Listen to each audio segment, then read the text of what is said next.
नमस्कार। किसी शायर ने बहुत सही बात कही कि कहीं दीवारों के चर्चे कहीं मीनारों के, कहीं दीवारों के चर्चे कहीं मीनारों के, कभी तारीफ के जुमले इधर नहीं आते। हम तो बुनियाद के पत्थर है कई सदियों से और बुनियाद के पत्थर नज़र नहीं आते।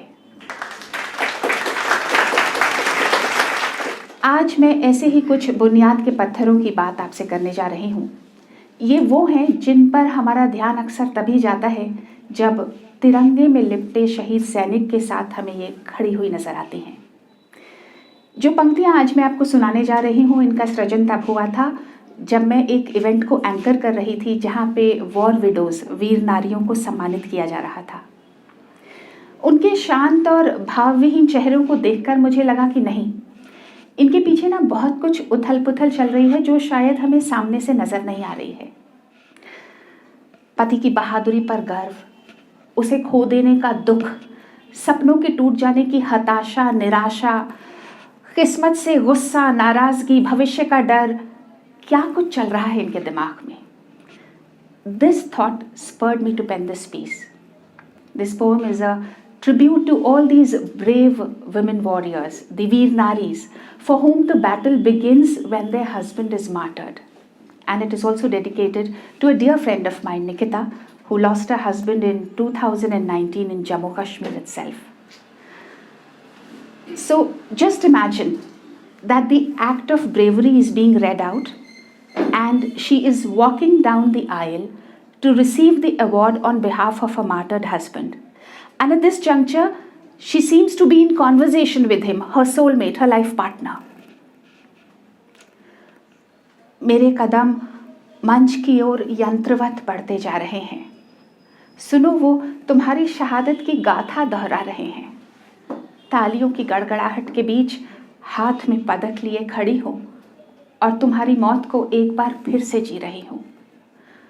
वीर सैनिक की पत्नी, वीर नारी। लेकिन कैसे बताऊं, किसे बताऊं कि मैं वीर नहीं हूं। रात की तन्हाई मुझे बहुत डराती है। भविष्य की चिंता में अक्सर नींद नहीं आती है। आटा दाल चावल की महंगाई, बच्चों की परवरिश, पढ़ाई, बूढ़ी दमियल माँ की दवाई, सब कैसे होगा। क्या तुम सचमुच अब कभी वापस नहीं आओगे? अपने बच्चों का जन्मदिन अब कभी नहीं मनाओगे? तुम्हारे फोन, तुम्हारे खत, तुम्हारे आने का इंतजार, वो प्यार भरी बातें, नोक झोंक, वो कभी होने वाली मीठी सी तकरार, क्या सब खत्म हो गया है?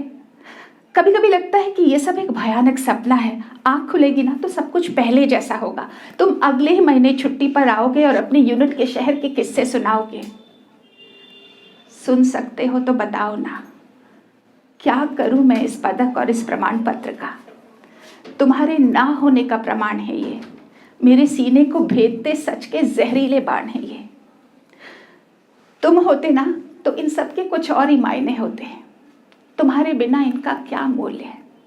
तुम्हारी मौत कीमती, हमारा जीवन तुल्य। यह सबको तुम्हारे बलिदान पर नतमस्तक देखकर बहुत गर्व हो रहा है, लेकिन साथ में दुख का उठ रहा है तूफान। अंतर्मन में विचलित विचारों का आ रहा है उफान। जंग की जीत में भी हार है। युद्ध तो केवल मौत का व्यापार है, फिर क्यों लड़ते हैं हम?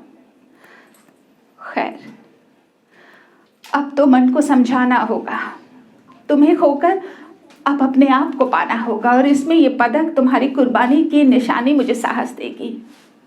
लेकिन इस पल तो बहुत डर लग रहा है। कैसे कटेगा जीवन? बच्चों का बचपन यौवन होगा, उनका फिर अपना ही जीवन होगा। जीवन के पतझड़ में जब अकेलापन काटेगा, बुढ़ापे का दुख दर्द तब कौन बांटेगा? मुझे ना पैसे की भूख है, ना यश की प्यास। जरूरी है तो बस तुम्हारे साथ होने का एहसास। तुम्हें याद है जब तुम्हें जरा सी खरोच लग जाती थी तो कितना घबरा जाती थी मैं, और अब सोच कर कसमसा कर रह जाती हूँ कि जब वो गोली लगी तो क्या तड़पे थे? तो क्या हमारा ख्याल आया था? क्या तुम्हें इतना भी वक्त मिल पाया था? तुम्हारे दर्द का एहसास मेरे दिल को दहला देता है, मेरे सर्वस्व को बुरी तरह हिला देता है। वो गोली जो तुम्हारे सीने को भेदती हुई गई ना, उसने हमारे परिवार के भविष्य को भी एक ही पल में ढेर कर दिया। तुम्हारे साथ मेरे सपने, मेरा सब कुछ भी वहीं शहीद हो गया। लेकिन तुम्हारी और मेरी शहादत में यही है अंतर। तुम्हारे लिए युद्ध समाप्त, मेरा जीवन संग्राम निरंतर निरंतर निरंतर।